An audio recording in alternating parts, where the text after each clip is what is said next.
Authorities are stepping up the hunt for the remaining suspects in the flood control project anomaly, making clear that no one with an arrest warrant will slip through the cracks. The DILG says local and international coordination is now in full swing to ensure the fugitives are brought to justice sooner rather than later. Our Ryan Lisigas reports. We have to make it clear that no matter where you are in the world, we will find you. If you are at large, we will find you.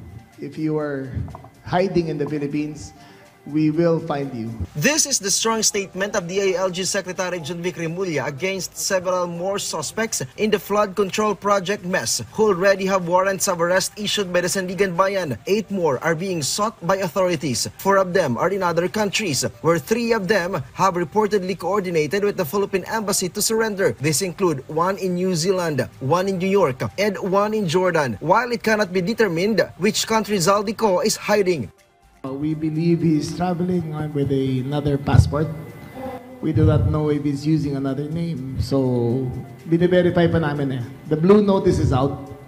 Now that we have now that he is good, the arrest warrant, the red notice can be out, and then we will further determine kung nasaan talaga siya. Over the weekend, former Mimaropa DPWH Regional Director Gerald Pacanan was first arrested, followed by the arrest of 6 others. These include Jean Ryan Altea, former DPWH Assistant Regional Director; Ruben Santos Jr., another DPWH Assistant Director; Dominic Serrano, Chief of the Construction Division; Felizardo Casuno, Project Engineer 3; Juliet Cabungan Calvo, DPWH Materials Engineer; and Lerma Caico, Accountant 4 of the Bids and Awards Committee. The National Bureau of Investigation also arrested Dennis Abagon, the OIC Chief of the Quality Assurance and Hydrology Division of DPWH Mimaropa.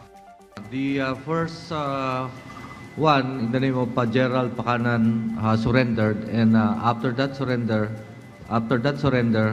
one after the other, we arrested, or the PNP arrested through the CIDG, 6 personalities. According to DPWH Secretary Vince Dizon, justice is slowly being achieved in the plunder of public funds.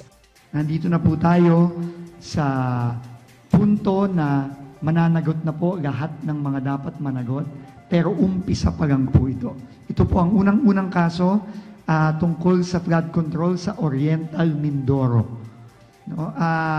Pero marami pa pong parating na kaso, marami pa pong makakasuhan, marami pa po ang maaresto.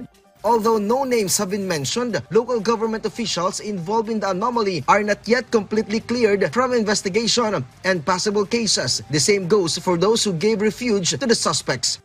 Our best advice to all who have warrants of outstanding warrants of arrest against them, surrender as soon as possible. Surrender to the nearest authorities. Surrender to the nearest police station. If we go on a manhunt after you, we cannot guarantee the results. For the sake of your families, for the sake of the country, surrender immediately. Meanwhile, the DILG also asserted that the manner by which they arrested several of the suspects in the flood control mess was within standard operating procedure. Ryan Lisigas from the National TV Network for a new and better Philippines.